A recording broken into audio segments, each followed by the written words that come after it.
Hi everyone, and welcome back. I decided to come out here in my winter garden and shoot a video since I haven't done that for the longest time. And it's kind of funny since that's more or less where it all started for me making videos. I was basically out here enjoying my pipe and just talking to you guys. And then things kind of evolved on its own into whatever it is that I'm doing today, which is absolutely fine.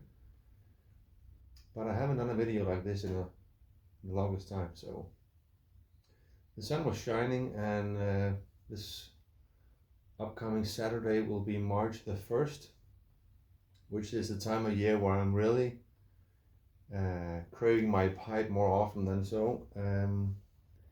This is the first day what kind of feels like springtime, and the first flowers are starting to show up in my garden. And this time around reminds me of the time when I first started smoking a pipe, since I started around Christmas time, and this period from New Year's into springtime is kind of where I started this whole journey. So every time we get to this time of year, I have very fond memories about this process and this time. So, anyways, it was kind of fitting to go out here and enjoy this sunny weather, even though it's still cold. We went through a time with very cold winters. It was like -10 at night. Um, and today I'm smoking a Stanwell 305 featherweight 9 mil pipe that I have in my personal rotation because I came across this pipe restoring some estate pipes, even though it's a Danish design, so it's not an old Stanwell, but it's an estate. And I don't come across very many 9 mil filter Stanwell pipes, and I kind of felt like I wanted to have one in my own collection. I don't smoke with filters, but I wanted to have one because sometimes I feel like trying that as well. And my issue is that when I just put the filter in and check the airflow without the tobacco in it, it feels like it is the perfect airflow with an unfiltered pipe with tobacco in it. You have this resistance in the airflow, so when you stuff tobacco on top of it, it feels like you have no airflow. So I never really get it working. The issue is that I have a few tobaccos where when I smoke it non-filtered, it bites me a little, and I think, okay, this tobacco could maybe be nice to be smoking with a filter. But then I have the drawback that I don't enjoy the airflow with filters, and I end up having too little airflow, so I end up drawing too quickly, and then it ends up not having a good taste.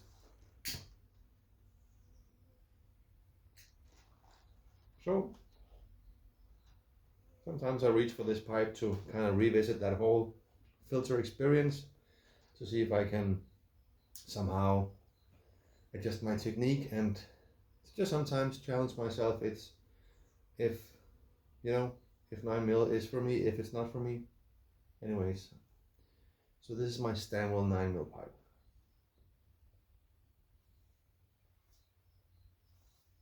And what I'm also kind of experiencing is an off-putting taste, which I, in the first few times that I smoked this pipe, sometimes when I'm smoking estate pipes or pipes that I've refurbished, they don't taste good afterwards. Usually I recommend that restored pipes, leave it to rest at least for a month after you restored it, because whatever water and alcohol and whatever the pipe was kind of mishandled in that process, usually they don't taste great afterwards. So they kind of need to rest and dry out, and whatever alcohol was in it has to the pipe has to rest. And then you have to get over some investment smokes, just as if the pipe was brand new. So like the first 10 smokes, sometimes in an estate refurbished pipe doesn't taste good, and then the pipe starts to taste like you want it. And some refurbished pipes, they taste great just after. So it's never the same. Anyways, I thought this pipe had a mistaste from that restoring process. And it's still good, and it still does right now.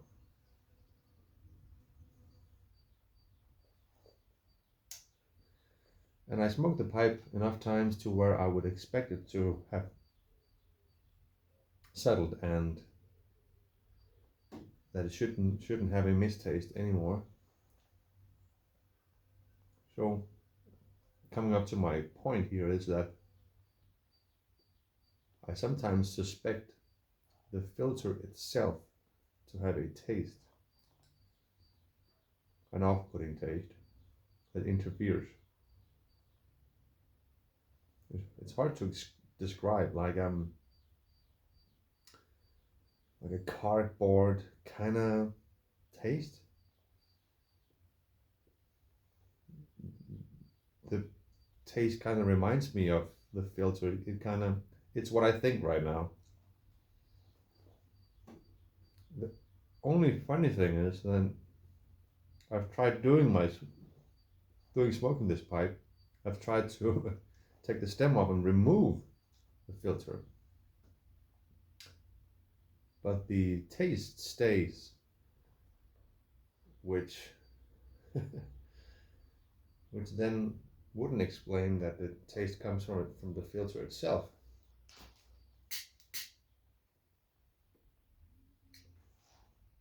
Then there's the small possibility that this pipe doesn't taste good. It's very rare, but there are pipes that is somehow is not tasting good, whatever you're doing with it. And pipes that has been misused or whatever.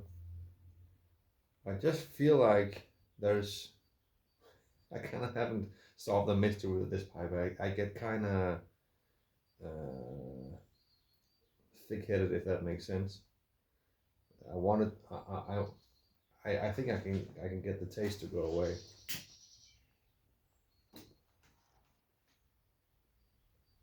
So I'm sticking with it. We will see. Anyways, what I'm smoking is I have some Dan Tobacco Cog Robin English from 2017. So that's 7.5 years. It's some tobacco that I got through a trade. And just put it away, rehydrated it a little bit, and never got around to try it. I haven't had any Dan Tobacco English with Latakia in it. It's a broken flake that is very dark, and you can see visibly it kind of looks exactly as what it is, some decently aged tobacco. And I must say I kind of enjoy it.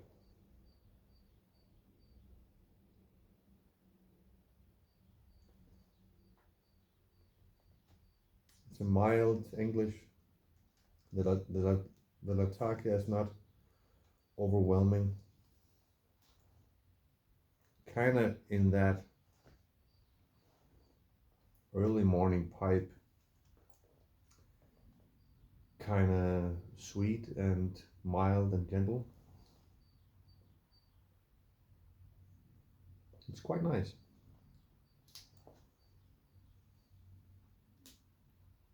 I just have to remind myself that I'm smoking through the 9mm right now, which I usually don't do, and usually don't do when I'm smoking English blends. So it's also milder than it might be through a filter.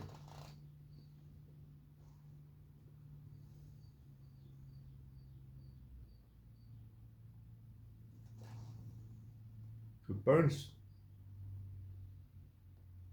very well to a white ash quickly, and the moisture content is just perfect. Even though I rehydrated the tobacco, it I kind of hit the spot.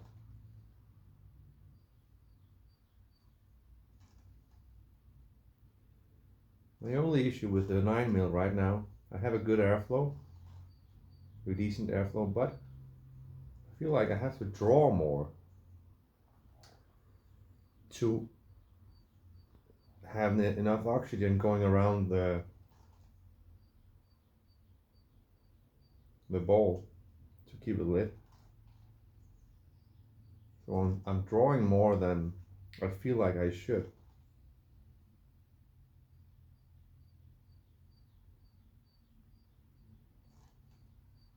And the off-putting taste right now is almost gone actually.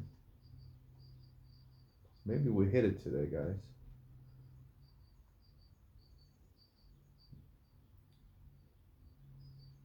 Very nice Latakia right now.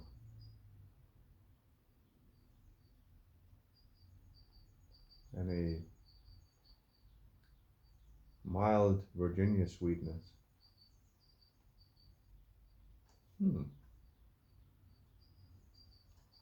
Not so bad right now. And look how the sun is shining. It's funny. In like mid-January, where we kind of get over the halfway point of winter and Christmas and New Year's is behind you, and you kind of feel like the next thing that you're looking forward to is that the year's starting over, and you are kind of craving springtime. All of a sudden, you get this confirmation that in fact you are close to springtime, because the birds are starting to sing in the morning, even though it's dark and it's January and it's midwinter and it's cold. So I'm all the time asking myself, how can it be that these birds are starting to sing, and that they know that we are closing up to spring, because it's still winter. My point is, they never do that in December, for an example.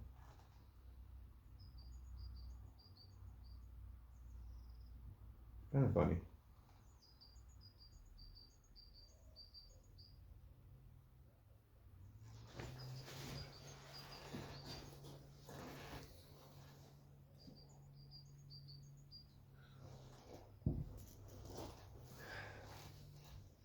It's my mother's birthday on Saturday, March the 1st, which I always thought was the perfect day to have your birthday on, because most people kind of, how to say it, they are aware of this date. It's different than March 2nd or the last day of February. At least I'm always aware of this date, not only because it's my mother's birthday, but because you look at the calendar and you get reminded that, okay, winter's over and it's the first day of spring, and you kind of feel uplifted from this. So what a great day to celebrate your birthday on. Kind of the perfect day. So we'll be celebrating her this Saturday.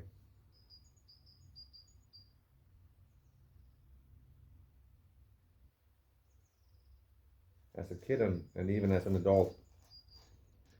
I was all the time, a few months before my birthday, I was rechecking the calendar for which day of the week my birthday was falling on. And as I got older, I could always remember that, okay, last year my birthday was on a Monday, so today it's on a Tuesday, this year it's on a Tuesday. Mm. And I was counting the years to when I would finally have my birthday falling on the weekend. And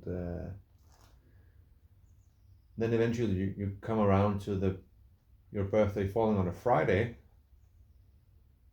which was just amazing because that was the start of a weekend, and you could stay up late at night, and it's usually the day where we would have a family dinner anyways on a Friday, so that was always a good mood around the house. So just having your birthday on a Friday was just cool. And then you knew that, okay, then we will have 3 birthdays in a row on 3 nice days, because next year is going to be a Saturday, which is even better because then you have the opportunity to sleep in. You don't have to go to school, and you can stay up late at night because the next day is Sunday. And then in 2 years you will have it on a Sunday, which is also nice. But then comes the year that was always what I was thinking, and I still, it kind of is, that when you have a birthday on a Monday, it's gonna be 5 years until you'll have your birthday falling on a weekend again. I was always aware of this. Anyway, so my mother's birthday is on a Saturday this year, which is nice because then we can go visit her, and everyone will be off from school and work and whatnot.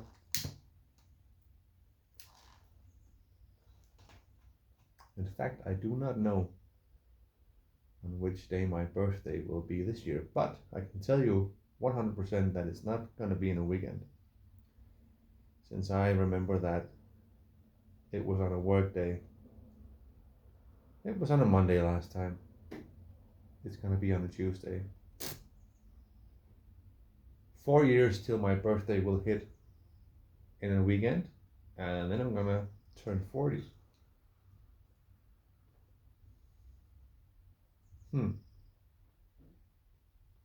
40.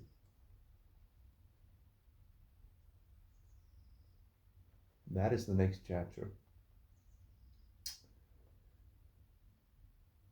My brother just turned 40, in fact. My big brother.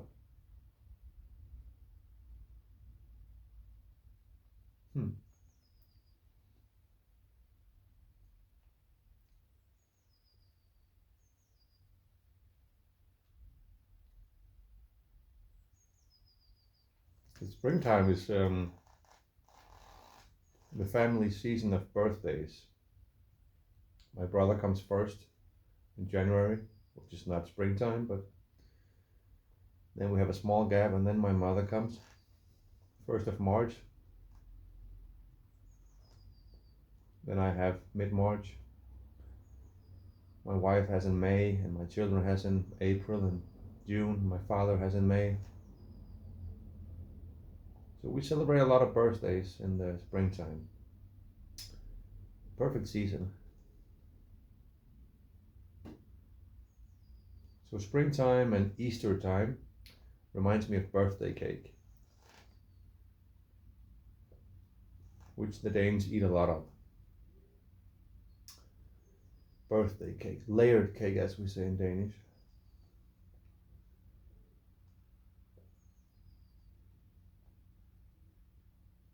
And also my birthday was, or is, fond memories of me getting a pipe for birthday gift, as a birthday gift from my wife most times.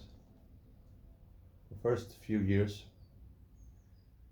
she was very kind to give me some of my most beloved pipes that I still have today, and pipes that I will never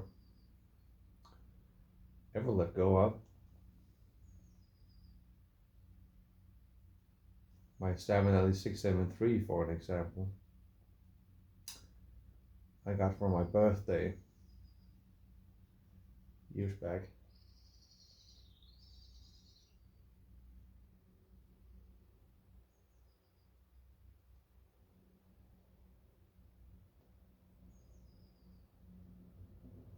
On a side note, because my camera on my phone, that has been my main source of recording, the microphone is somehow, even though the phone is only 2 years old, every time I watch my own videos to check the quality, the sound is horrible. And you guys are living with it, so thanks for that. But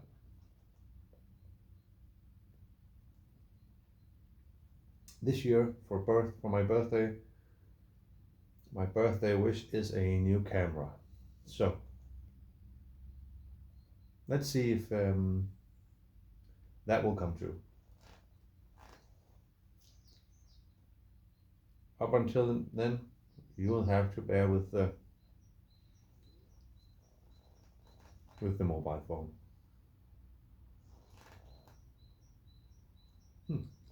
This Dan tobacco kinda pretty good. I think I mentioned a few times that I need to step deeper into the Dan tobacco. Most tobacco that I'm smoking is STG, obviously McBaron, and I have a little bit of Cornell and Deal, which really isn't available in Denmark. So everything that we smoke obviously comes from Denmark, and we should, I think, because it's made here. Even though it's only limited what comes from STG that is actually sold in Denmark. Everything 90% of what we produce is exported. And only a little part of what we produce is actually distributed within our own country. Anyways, Dan Tobacco is available to me through Germany. And they make a hell of a lot of blends at a fair price. So it's a tobacco brand, tobacco factory that I would like to try more tobaccos from. And I only tried a few so far.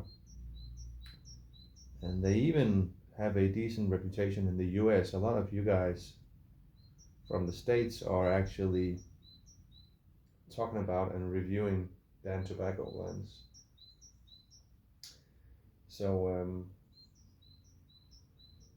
I might actually start buying some Dan tobacco when I'm done with my McBaron cellar that you guys probably know that I'm working on. And yeah, so this Cock Robin English have really benefited from the 7 years, and it's quite pleasant. Anyways, the video is already over 20 minutes. So if you made it this far, thanks for watching.